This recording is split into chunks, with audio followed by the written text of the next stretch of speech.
Hi everyone, Jeanne Peters here with the Real Foods Culinary Boot Camp, sharing with you our little blooper of the day. As Dr. Peters might have mentioned earlier when he was sharing a little bit about how to make the chicken, we lost about 6 of the videos that we did today, and so we want to just go back and recreate a couple of things.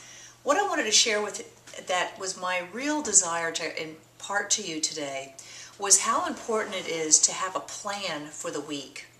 As a dietitian for 30 years, I found that people who have more of an idea of what they're going to be eating for the week tend to be a lot more successful when it comes to losing weight, when it comes to, being able to have the sort of nutritional or medicinal foods in their diet that allows for them to feel great.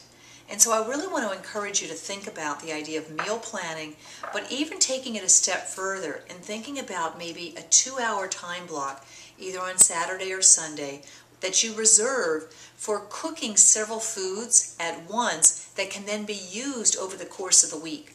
And the way that we like to do this is that we think about the foods that we like, what's in season when we're heading to the farmer's market, and the foods that really would work well into creating meals for several days. So today we did a roasted chicken, and Dr. Peters talked you through a little bit about how we did that. But what I wanted to share with you is that this meal is not only going to prepare dinner for this evening, but there's enough meat on there that we'll use some of that chicken in an extended dish with some mushrooms and vegetables over some quinoa. And then there's enough chicken in here even to make a little bit of a chicken salad. And finally, the bones of that chicken will make a great stock. And I'm actually going to debone that chicken this evening. That bones will then become something that will make a really great, very nourishing stock that we use with the beans that we're soaking right now. So when I take a look at the ritual of some of the things that I do over the course of the week, I took some heirloom beans. I'm soaking them right now in some warm water and a little bit of whey. That's going to be done and be ready tomorrow. We'll cook those up. I took some quinoa. This is a red quinoa. I've got it soaking again in water with a small amount of whey. I do this every week because this will make a great breakfast cereal. This also can be used as a great dish for that chicken that I mentioned. Every week I always take some young coconut water, and I've added to it some of the remaining young coconut kefir that I had from last week into both of these jars, and this becomes my beverage that I love either as a breakfast or as I use for a delicious, very nourishing beverage during the week, particularly great for those of you that are dairy sensitive, so I'm putting that aside. Another ritual that we do each week is that we soak some nuts. Now right now I'm soaking some pepitas, which basically it could be just as well, it could be pecans, it could be cashews, it could be almonds, and I'm going to be showing you how I can turn these soaked nuts when they're finally after soaking after 10 or 12 hours into a great crispy nut. Not only when we soak them do we go ahead and remove a lot of the anti-nutrients and the phytates, but by soaking them and then letting them cook slowly, we actually preserve the wonderful fats. So I'll show you in just a few minutes how to do that. But we have those nuts available for some snacks during the week.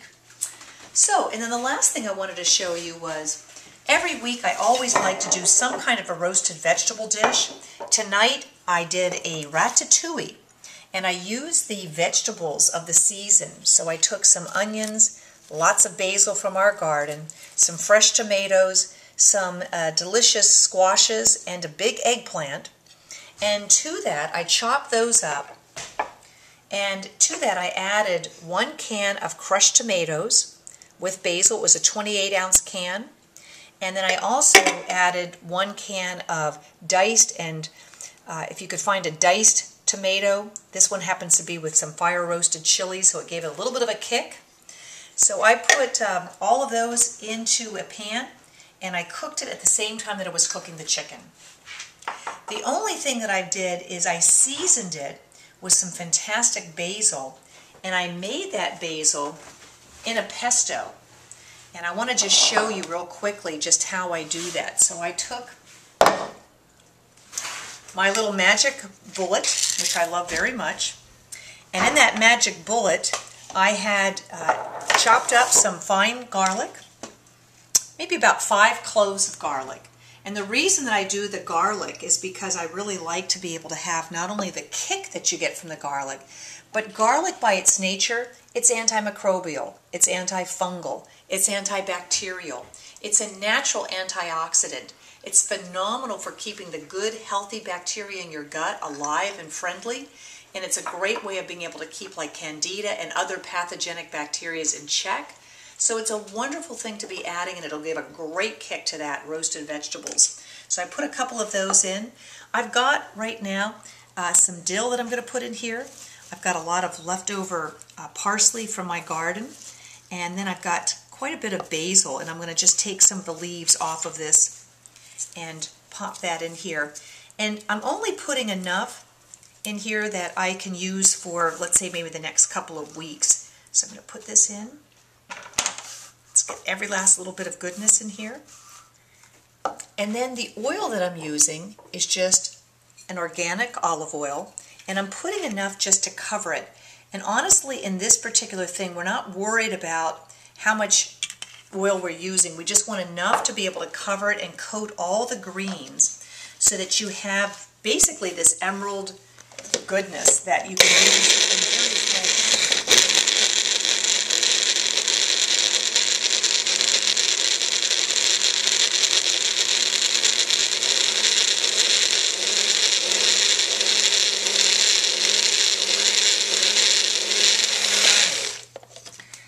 So I wanted enough oil that I was able to cover and blend those beautiful herbs into a wonderful rich sauce.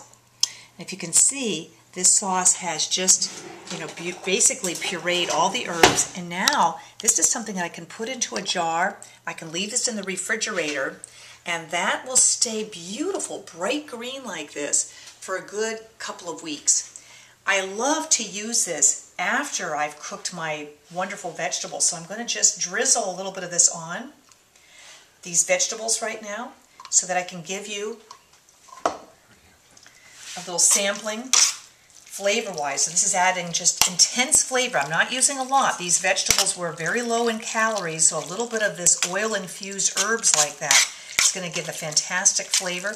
This ratatouille right now that we've got is a wonderful example of a summer dish that can be used not only with my chicken this evening, that's how we're going to serve it, but I could use this cold, or I could use this as an accompaniment to any other kind of dish. So I'll be using this for lunch tomorrow along with some of that chicken. So I love to take whatever vegetables are in season and roast them each week so that I've got a nice melange of vegetables that will carry me through the week and provide for me a great access to wonderful antioxidant-rich nutrition to really help, keep my body at its optimum. So I'm glad you got a chance to at least see this fantastic ratatouille, and I want to encourage you to go ahead and cook it before the season's over. These vegetables are all in season. Your eggplants, your peppers, your summer squashes, onions are all in season right now. So this is a great dish to go ahead and try. We'll in a few minutes come back and share with you a little bit about how to make those crispy nuts. So stay tuned.